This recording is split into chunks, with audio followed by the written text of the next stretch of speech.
Incubo rapina in casa, terrore in Polesine per una 79enne picchiata, sequestrata e rapinata da 2 banditi. Il violento colpo nello stesso paese dove 3 anni fa un pensionato fu ucciso nella sua abitazione. Il tema della legittima difesa resta bollente nella campagna elettorale. Ieri sera a Ring il caso Colmellere e le proposte in campo per aiutare le forze dell'ordine. Nel frattempo è stato d'agitazione all'aeroporto Marco Polo di Venezia. Il sindacato di polizia UGL denuncia una grave carenza di organico. Professore preso a schiaffi dalla padre di un alunno nel Trevigiano finisce sotto indagine interna da parte della stessa scuola. L'uomo scrive una lettera al ministro Fedeli. Prima aggredito, scrive, poi lasciato solo. Imprenditore veronese arrestato dalla Guardia di Finanza e accusato di reati fiscali legati alla compravendita di una maxi villa a Sirmione sul lago di Garda. Quarta visita in meno di un anno a Venezia per il Capo dello Stato per omaggiare i 150 anni di Ca' Foscari, itinerario blindato per il Presidente della Repubblica. Meno 4 giorni all'attesa apertura della mostra su Rodin a Treviso, allestimento quasi concluso con l'arrivo di capolavori come Il Bacio e Il Pensatore. Telespettatori di Antena 3, buongiorno, ben ritrovati. La prima edizione dei nostri telegiornali che si apre, come avete visto e sentito dai titoli, con la cronaca di un nuovo incubo. Rapine in casa, l'incubo vissuto da una 79enne in Polesine, a Castelnuovo Bariano, alle 17, quindi nel pomeriggio, con 2 banditi che sono entrati in casa, l'hanno picchiata, aggredita e anche chiusa nel locale caldaie, e tutto questo avviene in una frazione che è San Pietro Polesine, dove 3 anni fa la popolazione fu sconvolta dall'omicidio di un pensionato in casa. Ti uccidiamo, 2 parole, una minaccia terribile, la paura che paralizza. L'incubo si materializza nel pomeriggio, ancora una volta una villetta fuori mano, ancora una volta una vittima fragile e indifesa. Un'anziana di 79 anni, finita all'ospedale con il setto nasale fratturato, dopo essere stata anche chiusa e sequestrata nel locale caldaia della sua abitazione. Momenti terribili nella villetta della donna a San Pietro Polesine, frazione di Castelnuovo Bariano, dove l'anziana vive da sola. Ti uccidiamo, le hanno detto i 2 banditi, berretto calato in testa, penetrati da una porta finestra rimasta aperta nella villetta. Ore 17, i malviventi entrano e la accerchiano, pochi istanti per buttarla a terra con un pugno e soffocarle le grida in gola. Ti uccidiamo se parli. Nessuna pietà per la povera 79enne, che viene trascinata e chiusa nel locale caldaia, dolorante e terrorizzata, mentre i 2 razziano tutto quello che possono trovare dopo aver messo a soqquadro la casa. Alcuni oggetti preziosi e circa 300 euro in contanti. Poi la fuga, lasciando la vittima chiusa nel locale caldaia. Quando capisce che può finalmente tornare a parlare senza paura, urla più che può. La sentono i vicini che accorrono e fanno scattare l'allarme. Carabinieri sul posto assieme al SUEM che porta l'anziana in ospedale con il naso rotto. Mentre la caccia ai rapinatori è appena iniziata in una zona, quella di San Pietro Polesine, dove questa tremenda storia riporta alla memoria di tutti quanto accadde nel gennaio 2015. L'omicidio di Sereno Berveglieri, 78enne, soffocato nella sua abitazione da un cittadino marocchino che il pensionato conosceva e aveva aiutato, finché la violenza terribile aveva preso il sopravvento per avere più soldi ancora. Lo stesso denaro che a poca distanza dalla casa dell'omicidio di 3 anni fa hanno chiesto i 2 rapinatori alla 79enne, sola nella sua abitazione. Dunque la questione sicurezza legata ovviamente anche in questi giorni alla legittima difesa, tema bollente in questa campagna elettorale. Proprio sulla legittima difesa, il manifesto con la pistola, il cosiddetto caso Colmellere di questi giorni nel Trevigiano, si è scatenato ieri il confronto nella puntata di Ring. I governi di centrodestra nella storia di questa Repubblica, negli ultimi anni di governo, hanno tolto risorse. Noi abbiamo rinnovato il contratto, abbiamo messo gli 80 euro, abbiamo ripreso con le assunzioni, e chiedetelo non a me che sono di parte, chiedetelo ai poliziotti, ai carabinieri. Si alleerebbe mai con una forza politica che non vuole togliere le depenalizzazioni ai reati gravissimi, tra cui stupro, omicidio con vilipendio di cadavere? Penso che nessuno vorrebbe allearsi con una forza politica che difende chi commette questi reati. Bene, 13 dicembre dell'anno scorso Forza Italia blocca il progetto di legge Molteni, che fra l'altro è deputato della Lega, certo, che aveva proposto finalmente di eliminare la possibilità di depenalizzare questi reati. Il 13 dicembre Salvini dichiara mai più più con chi difende gli stupratori. 2 settimane dopo, in un ramo del Parlamento. Dove vuoi andare? Cosa vuoi fare di 20 giorni di legislatura? Ci mancherebbe. Noi questa cosa l'abbiamo messa nel programma elettorale e andremo a far sì che questi reati vengano assolutamente resi perseguibili con il massimo della pena. Diventa un motivo di riflessione anche per voi, cioè voi non potete in qualche modo imbarcare tutto e tutti e soprattutto lasciare che passino messaggi di questo tipo qua. È veramente sbagliato e rischiate di esasperare anche le dinamiche sulla possibilità di detenere le armi, in una forma diversa. Intanto è stato di agitazione all'aeroporto Marco Polo. Il sindacato UGL infatti denuncia una grave carenza di organico per garantire appieno la sicurezza nello scalo veneziano. Ormai da molti anni che come UGL Polizia di Stato segnaliamo e denunciamo una situazione assurda che sono costretti a vivere e a lavorare i colleghi della frontiera dall'aeroporto Marco Polo di Venezia. La scarsità di agenti in servizio nello scalo aereo veneziano mette in allarme il sindacato di polizia UGL che torna sulla questione incalzante. Se consideriamo il personale in servizio negli scali di Malpensa e Fiumicino rapportato al numero di passeggeri, praticamente Venezia lavora con il 50% di personale in meno. E tutto questo sembra non interessare né a Save né al Ministero dell'Interno. Per questo il sindacato annuncia una serie di azioni di protesta. Adesso nei prossimi giorni ovviamente decideremo se bloccare lo straordinario che viene ovviamente impiegato in questo momento per sopperire appunto alla mancanza di personale nelle ore di punta. Non solo! Oltre al blocco degli straordinari stiamo anche pensando a una forma di protesta silenziosa che sarà quella di attivare controlli ancora più scrupolosi in modo da formare lunghe code e facendo ritardare appunto anche i voli in partenza. Speriamo che tutto questo serva al nostro Ministero e alla società Save a far capire che esiste anche il personale della Polizia di Stato e per questo appunto abbiamo anche una proposta di legge già pronta che presenteremo al nuovo governo che si insedierà dopo le votazioni del 4 marzo. Allora nel Trevigiano lasciamo la questione sicurezza, ma parliamo del caso del professore preso a schiaffi dal padre di un alunno in una scuola media. Il professore è finito sotto indagine interna da parte della scuola, allora ha scritto una lettera di sfogo al ministro Fedeli, nella quale scrive fra l'altro aggredito e lasciato solo. Aggredito dal padre di un alunno lo scorso 23 dicembre, insegnante della scuola media Casteller di Paese ha scritto una lettera al ministro dell'istruzione Valeria Fedeli. Sono stato lasciato solo, denuncia il professore Giuseppe Falsone, finito sotto procedimento disciplinare da parte della scuola per il rimprovero a un allievo, mentre il padre del ragazzo di etnia rom, che lo ha preso a schiaffi, conseguenze non ne ha avute. L'uomo accusava l'insegnante di matematica di aver rimproverato il figlio e quella mattina lo aveva affrontato a spinte e schiaffi. Gentile ministro, inizia la missiva, mi sono chiesto se è quello del parafulmine il nuovo ruolo del docente. Mi sono chiesto se è ammissibile per buon senso e messaggio educativo che un docente aggredito e ingiuriato debba difendersi dal fuoco amico di un sistema che dovrebbe tutelare i propri lavoratori e non certo difendere gli aggressori.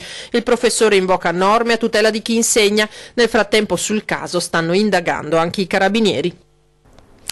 I militari della tenenza della Guardia di Finanza di Desenzano del Garda, in provincia di Brescia, coordinati dalla DDA della Procura della città lombarda, hanno arrestato un imprenditore veronese attivo nel Bresciano per una serie di reati fiscali, in particolare in relazione alla compravendita di una villa a Sirmione sul lago di Garda, circondata da un ampio parco, un porticciolo privato e un eliporto.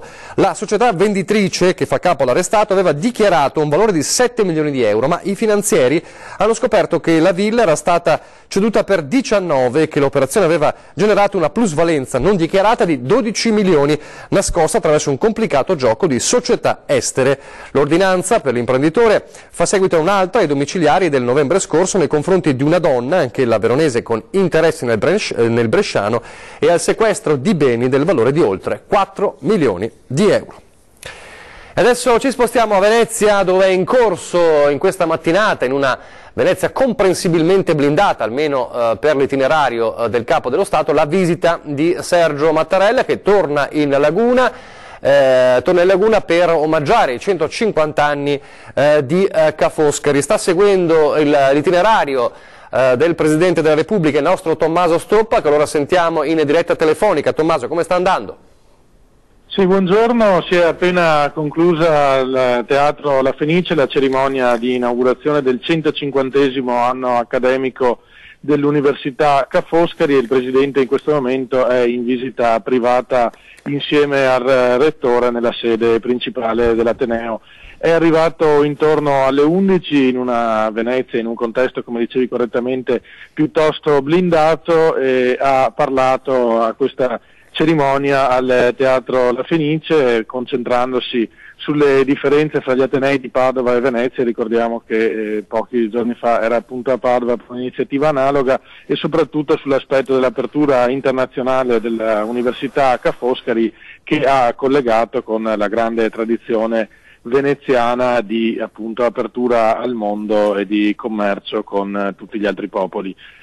Durante la cerimonia ha parlato naturalmente anche il rettore Michele Bugliesi, raccontando un po' quali sono stati in questi 50 anni i principali meriti di questo Ateneo. C'è stata poi la Lectio Magistralis di Sir Richard Blundell, professore economista di fama internazionale, sul tema delle disuguaglianze, per cui il Presidente Mattarella ha speso parole di elogio. Continueremo a seguire il Presidente e vi daremo aggiornamenti sui suoi prossimi passaggi.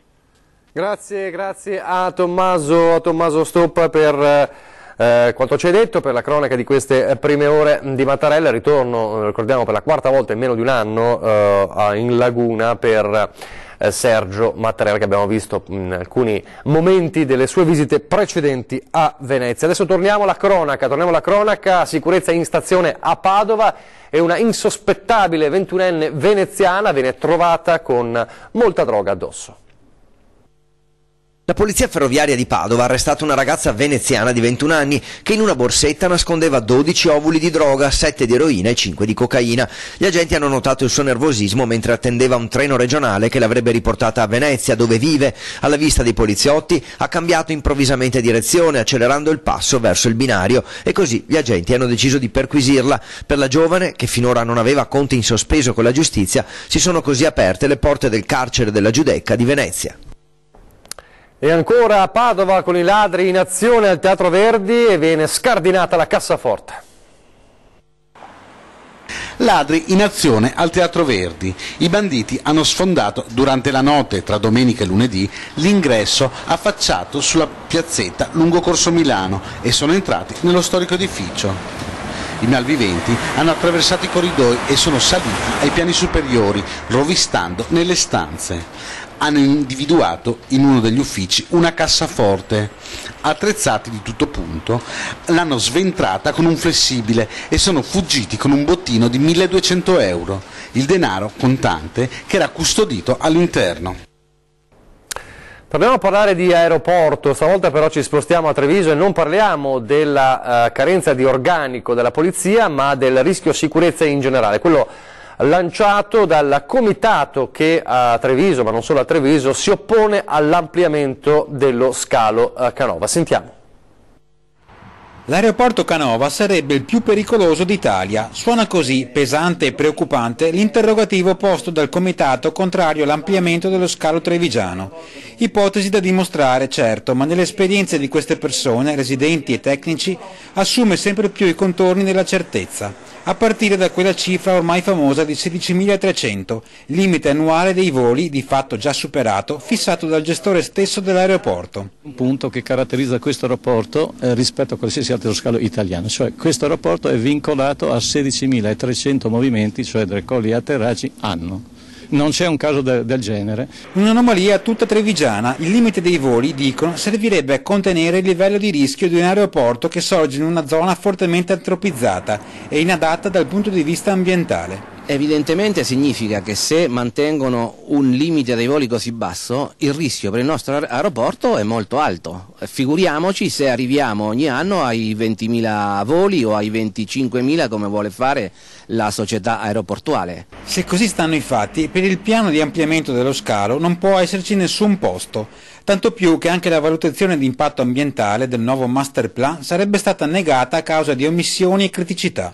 Troppe, dicono qui. Si va dai limiti strutturali della pista e del sedime ai rischi di incidente legati al rifornimento. La zona, poi, interessata dal Sile e da numerosi allevamenti ittici, accresce il rischio di impatto degli aerei con i volatili, per non parlare dei livelli di inquinamento dell'aria e acustico, con tetti scoperchiati e vetri infranti dal frastuono, e le centraline di monitoraggio del rumore sarebbero state messe nei luoghi sbagliati. La posizione delle centraline va rivista perché dove sono non sono messe a termini di legge, ripeto, sono nascosti dietro le case. È chiaro che aumentando le nostre paure, aumentando i nostri rischi, noi dobbiamo assolutamente dire che questo aeroporto, se non è in grado di mantenere i livelli che gli vengono imposti dal Ministero dell'Ambiente e alle autorità, va chiuso.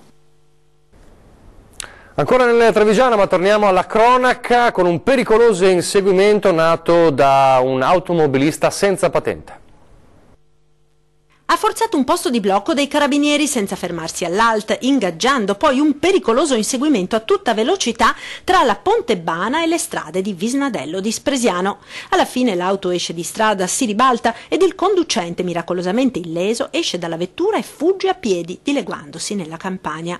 Il giorno successivo un marocchino trentenne si presenta alla stazione dei carabinieri di Spresiano per denunciare il furto della sua auto, che, guarda caso, è proprio quella che il giorno prima era stata protagonista della fuga. Così, dopo una breve indagine, i militari lo denunciano per simulazione di reato e falso in atto pubblico. L'auto infatti non era stata mai rubata ed il conducente al momento della fuga, peraltro pure percorrendo in contromano alcune vie, era proprio il marocchino. Le immagini girate da diverse telecamere di videosorveglianza della zona non lasciano spazio a dubbi. Di qui la denuncia, ma c'è di più, perché il motivo della mancata sosta al posto di blocco e della fuga dell'uomo è che il marocchino era senza patente, essendogli stata revocata qualche tempo prima. Ecco quindi che oltre alla denuncia è scattata anche la sanzione salatissima, 10.000 euro per guida senza patente pericolosa ed eccesso di velocità. Adesso una brevissima pausa pubblicitaria e torniamo fra pochissimo.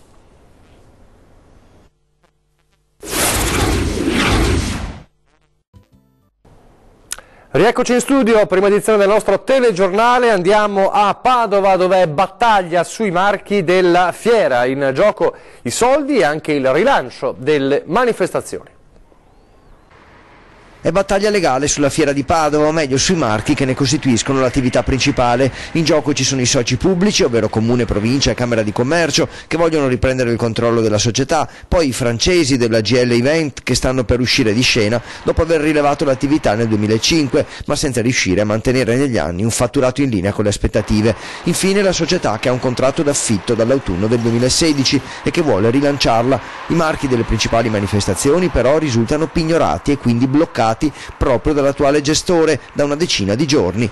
Una partita a scacchi, insomma, nella speranza che si concluda con il rilancio della fiera. Andiamo a Venezia ora per tornare a parlare dell'odissea di Giampaolo Boscolo, padre di Luca, un ragazzino di 14 anni che morì anni fa in laguna. Ci sono novità in questa vicenda incredibile. Sentiamo. Purtroppo abbiamo subito una richiesta di archiviazione e alla quale richiesta noi ci siamo opposti, una richiesta che chiaramente fonda i suoi presupposti sul fatto dell'avvenuta prescrizione, ma a nostro avviso questa prescrizione non si è mai verificata. Era il 1992 quando il barchino su cui si trovavano i figli gemelli di 14 anni di Giampaolo Boscolo è stato speronato al Lido di Venezia. Luca morì. Il caso sollevò clamore e iniziò un iter processuale infinito. Ora la procura l'ha archiviato, ma il legale della famiglia Boscolo, perizie alla mano, sostiene che ci siano delle incongruenze, perché finora, dice, è stata fatta una ricostruzione infedele dell'accaduto. Questa ricostruzione infedele, a nostro avviso, ha inficiato tutte le sentenze che hanno portato alla condanna definitiva e al rigetto della domanda dei signori Boscolo in sede civile, quindi davanti alla Corte di Cassazione. Noi abbiamo chiesto alla Procura di fare luce su questo, perché essendo una ricostruzione infedele, trattandosi, a nostro avviso, si tratta di reato continuato e dunque di un reato permanente, quindi che ha prodotto i suoi effetti fino all'ultima sentenza della Corte di Cassazione avvenuta nel 2016. Il signor Boscolo chiede solo giustizia e non si darà pace finché non l'avrà ottenuta. Chiedo aiuto alla Procura che mi aiuti.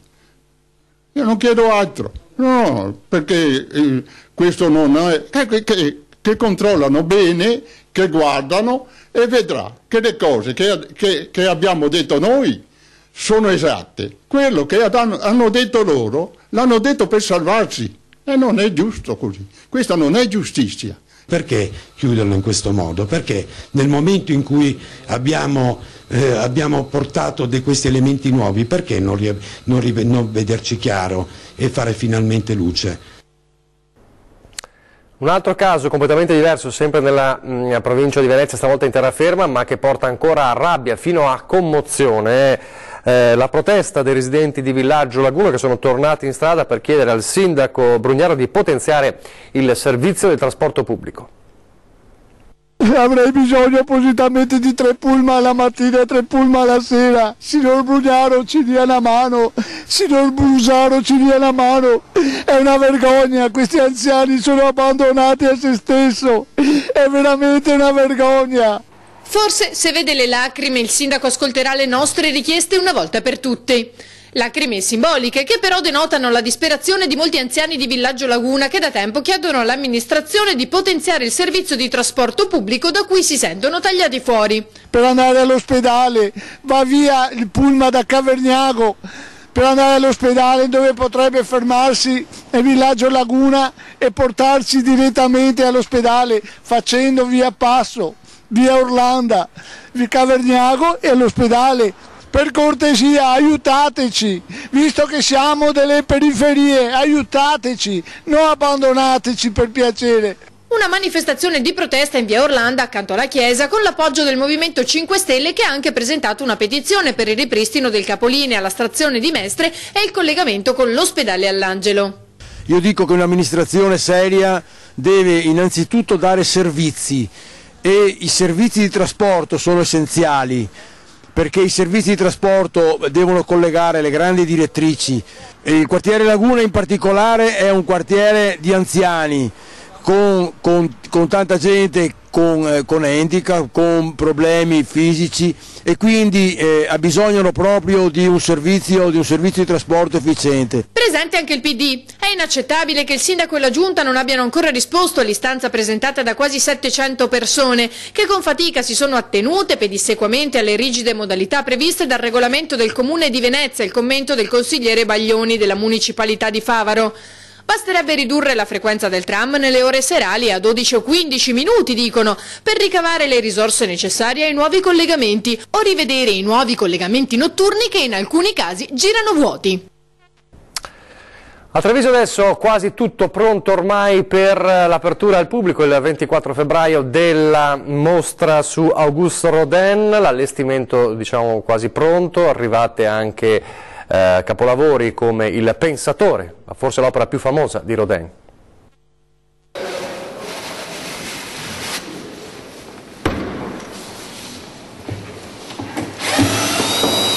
Il momento più emozionante, l'apertura delle casse con dentro opere senza tempo. Prende forma, verrebbe da dire prende vita, al Museo di Santa Caterina la mostra su Auguste Rodin che aprirà al pubblico il 24 febbraio. Ecco il bacio.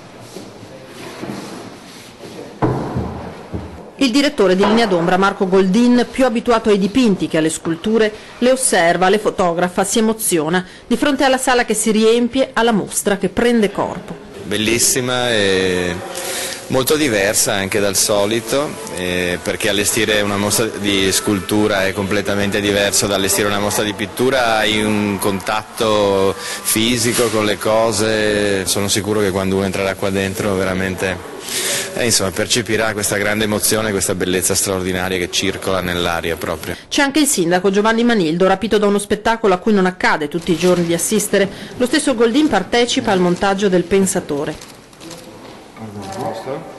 Allestimento completato quasi al 99%, a ora il posizionamento dell'ultimo quadro di Monet atteso, poi un lavoro ancora più delicato. Inizieremo domani un lungo lavoro e molto importante per quanto riguarda il puntamento delle luci, perché nella scultura questo è assolutamente fondamentale e quindi le sale devono essere veramente punteggiate da queste specie di nuvole luminose dentro alle quali viaggiano queste sculture splendide.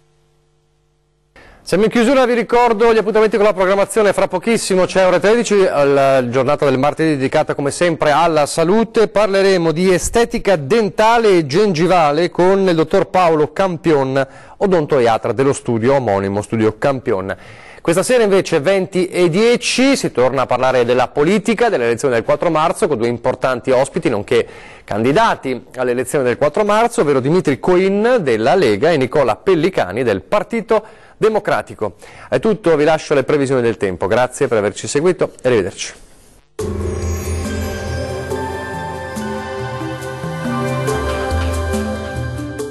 Termoidraulica Susin. Se compri una caldaia, in omaggio il condizionatore. Termoidraulica Susin a 0 branco.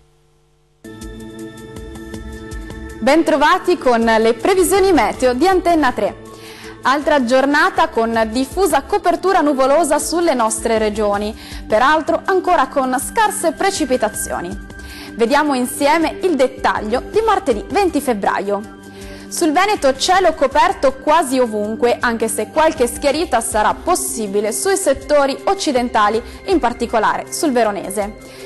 Vediamo le temperature, le massime saranno comprese tra 5 e 8 gradi, minime oscillanti invece tra 0 e 3 gradi. Spostiamoci ora a vedere il tempo del Friuli Venezia Giulia, anche qui cielo irregolarmente nuvoloso o a tratti coperto, maggiori schiarite su Goriziano e Triestino. Per quanto riguarda le temperature, le massime saranno comprese tra 6 e 8 gradi, minime invece oscillanti tra 1 e 2 gradi. Vediamo infine la situazione sul Trentino Alto Adige. Il cielo risulterà coperto su tutta la nostra regione, peraltro senza precipitazioni degne di nota. Vediamo le temperature, le massime saranno comprese tra 3 e 5 gradi. Valori minimi invece sotto zero, oscillanti tra -1 e -3 gradi. Mare generalmente mosso, i venti risulteranno moderati o localmente forti, sempre dai quadranti nord-orientali. Dal meteo di Antenna 3 è tutto, arrivederci.